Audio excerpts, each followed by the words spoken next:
Estas férias leve o observador no bolso. Na praia, no campo ou entre viagens, acompanhe toda a atualidade sem limites.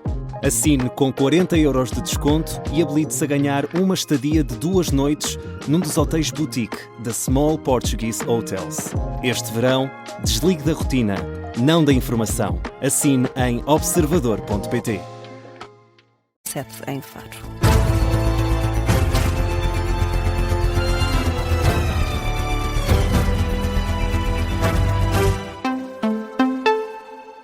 Notícias das 10 com Laura Figueiredo. E Laura, a Ministra da Saúde aguarda esclarecimentos do INEM sobre a morte de um homem na Vila das Taipas, em Guimarães. O Instituto Nacional de Emergência Médica anunciou ontem que vai averiguar por que motivo foram enviados os bombeiros voluntários de Guimarães para socorrer um homem de 48 anos que estava em paragem cardiorrespiratória na Vila das Taipas. O caso aconteceu no sábado e, de acordo com o comandante da corporação local, os bombeiros da Vila das Taipas demorariam entre 3 a 5 minutos a chegar à vítima, enquanto os bombeiros de Guimarães estão a cerca de 9 km e perto de 14 minutos do local da ocorrência. Hoje, questionada sobre o caso, Ana Paula Martins diz que está à espera das explicações do presidente do INEM. O INEM está a avaliar essa situação, exatamente perceber porque é que não foram os bombeiros de Taipas e teve que ser acionado, quer a VMER, quer a outra unidade, digamos, de uma corporação de bombeiros mais distante. Certamente que o presidente do INEM muito rapidamente virá explicar o que é que se passou e eu acho que é importante ouvirmos aquilo que o presidente do INEM tem para dizer. A Ministra da Saúde em declarações aos jornalistas à margem de uma cerimónia em Miranda do Corvo. A propósito deste caso, a Associação Nacional de Bombeiros e Agentes de Proteção Civil exigiu hoje um esclarecimento imediato. Também a Associação Nacional dos Técnicos de Emergência Médica considerou ontem que este episódio representa mais um sinal preocupante da capacidade do INEM para gerir a resposta pré-hospitalar. O Chega vai pedir a demissão do Ministro da Administração Interna no debate do Estado da Nação, em causa as alegadas ameaças feitas por Luís Neves ao partido. E também a polémica em torno dos contratos adjudicados pela Polícia Judiciária à empresa de um empreiteiro próximo do governante. Ora, André Ventura entende que Luís Neves tem respostas a dar. E na quinta-feira o Partido Chega terá a oportunidade, com a mesma frontalidade com que aqui exigiu estes esclarecimentos, dizer ao Primeiro-Ministro que este Ministro da Administração Interna não deve continuar enquanto ameaçar jornalistas, mesmo que nós não gostemos desse jornalismo. Não deve continuar enquanto ameaçar líderes da oposição, mesmo que nós não gostemos desse estilo de fazer política. E que o Ministro da Administração Interna não pode querer um regime para si diferente de todos os que exige para os outros políticos em Portugal. É a nossa democracia que está em causa. O líder do Chega diz mesmo que as suspeitas sobre o Ministro da Administração Interna devem ser esclarecidas antes do debate do Estado da Nação e denuncia medo por parte dos partidos políticos. Já sobre as alegadas ameaças de Luís Neves ao Chega, André Ventura não tem dúvidas, diz que as imagens são incontornáveis. Ontem Luís Neves recusou ter ameaçado André Ventura durante o debate quinzenal de 27 de maio. O Ministro da Administração Interna considera muito estranho que a publicação tenha sido feita agora, mais de um mês depois. Falamos agora dos exames nacionais. Os diretores escolares acreditam que os alunos vão ter acesso às classificações na sexta-feira, tal como está previsto. Depois das reuniões desta tarde no Ministério da Educação, o presidente da Associação Nacional de Diretores de Agrupamentos de Escolas Públicas, Filindo Lima, diz que saiu do encontro com um sentimento de confiança. Nós estamos a um dia do término dos professores, portanto, acabarem o seu trabalho.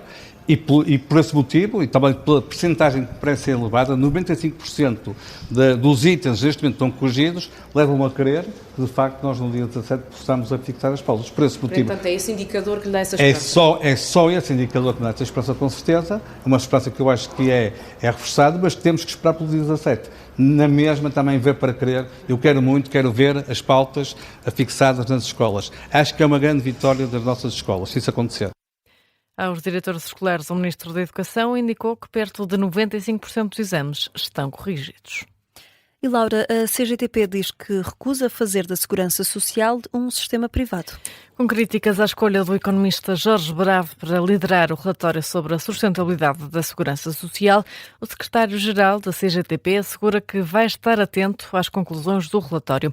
Tiago Oliveira garante estar disponível para discutir novas formas de financiamento, mas sublinha que recusa fazer da segurança social um sistema privado. Aquilo que nós não aceitamos, não vamos aceitar, é que se procure colocar a segurança social sempre com esta ideia de colocar em causa a sua sustentabilidade para depois atacar de fundo a segurança social e levar por diante aquilo que é um objetivo político, de fazer da segurança social um sistema privado.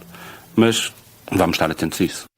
Declarações do secretário-geral da CGTP, Tiago Oliveira, depois da reunião da Comissão Executiva do Conselho Nacional da Central Sindical. O relatório sobre a sustentabilidade da segurança social foi apresentado à Ministra do Trabalho na passada sexta-feira. O ministro dos Negócios Estrangeiros discorda do anúncio de Donald Trump, o presidente norte-americano, que anunciou hoje que os Estados Unidos vão restabelecer o bloqueio naval ao Irão e cobrar uma taxa de 20%. Taxa de 20% sobre toda a carga enviada através do Estreito de Hormuz para cobrir questões relacionadas com a segurança, é o que explica o presidente norte-americano. Ora, em Paris, onde marcou presença na reunião da Coligação das Vontades, o ministro português, Paulo Rangel, diz que é preciso garantir a liberdade de navegação no Estreito de Hormuz, mas discorda desta estratégia de Washington. Quando defendemos a liberdade de navegação, defendemos a liberdade de navegação pura e dura. E, portanto, naturalmente que a nossa posição é de não concordar com uma medida dessas. Uma coisa é, obviamente, tomar as medidas necessárias para garantir a liberdade de navegação. Ela está em causa e aí os Estados Unidos têm tido um papel importante, especialmente nos últimos dias, porque foi o Irão que começou com a violação da liberdade de navegação que estava no acordo e, portanto, para isso, naturalmente que há aqui um grande suporte e até para vir a acompanhar essas operações mais tarde, mas sempre no sentido de respeitar o direito do mar e a liberdade de navegação. O ministro dos Negócios Estrangeiros, Paulo Rangel, em declarações aos jornalistas em Paris, esta tarde a Organização Marítima Internacional das Nações Unidas disse que não há base legal para os Estados Unidos cobrarem tarifas a quem passar no Estreito de Hormuz. De recordar também que há algumas semanas Marco Rubio referiu que nenhum país pode cobrar tarifas para circular em águas internacionais. Entretanto, os preços do petróleo aumentaram depois do anúncio de Donald Trump. O petróleo Brent subiu 7,1% para 81,40 dólares o barril, enquanto o petróleo norte-americano subiu para 76,50 dólares o barril, os níveis mais altos desde 15 de junho. Na análise do Major-General João Vieira Borges, o anúncio da cobrança de taxas no Estreito de Hormuz, feito por Donald Trump, é incompreensível e deixa os Estados Unidos numa situação muito delicada. Efetivamente, se o Irão estava a infringir o direito internacional e a Organização Marítima Internacional apelou hoje que o Estreito de Hormuz deve estar livre de qualquer taxa e encargo. Portanto, se a grande crítica dos Estados Unidos e da comunidade internacional sobre o Irão era efetivamente as taxas, os Estados Unidos colocam-se numa situação muito delicada. Isto faz parte dos discursos incompreensíveis de um presidente dos Estados Unidos, não é? Pode dizer que pode e deve fazer o bloqueio, mas estar a dizer que vai receber muito dinheiro e que vai receber agora 20% da carga transportada por esse trabalho é perfeitamente indescritível num presidente dos Estados Unidos. A crítica do Major-General João Vieira Borges, entrevistado no Gabinete de Guerra da Rádio Observadores. 8 minutos para lá das 10. Laura, vamos a outras notícias em destaque. Aumentou para 4.561 o número de mortos do duplo sismo na Venezuela. De acordo com o balanço oficial divulgado hoje, o número de feridos mantém-se inalterado, são 16.740. Entre as vítimas mortais, 114 são cidadãos portugueses e luso-descendentes. O Conselho Superior da Defesa Nacional deu parecer favorável a uma potencial nova missão multinacional não especificada. A informação consta numa nota do site oficial da Presidência da República, publicada depois da reunião de hoje do Conselho para os assuntos relativos à Defesa Nacional e às Forças Armadas. A reunião teve como foco a situação da defesa e segurança internacional no âmbito das conclusões da Cimeira da NATO em Ankara. O grupo que representa as vítimas de abusos sexuais na Igreja lamenta ainda não ter sido recebido pelo Presidente da República. A Associação Coração Silenciado vai também pedir uma auditoria do Estado ao caso das indemnizações, por considerar que todo o processo carece de transparência. O porta-voz do grupo, António Grosso, lamenta que apenas 57 pessoas tenham recebido compensações financeiras num universo inicialmente estimado de cerca de 4.800 casos de abuso.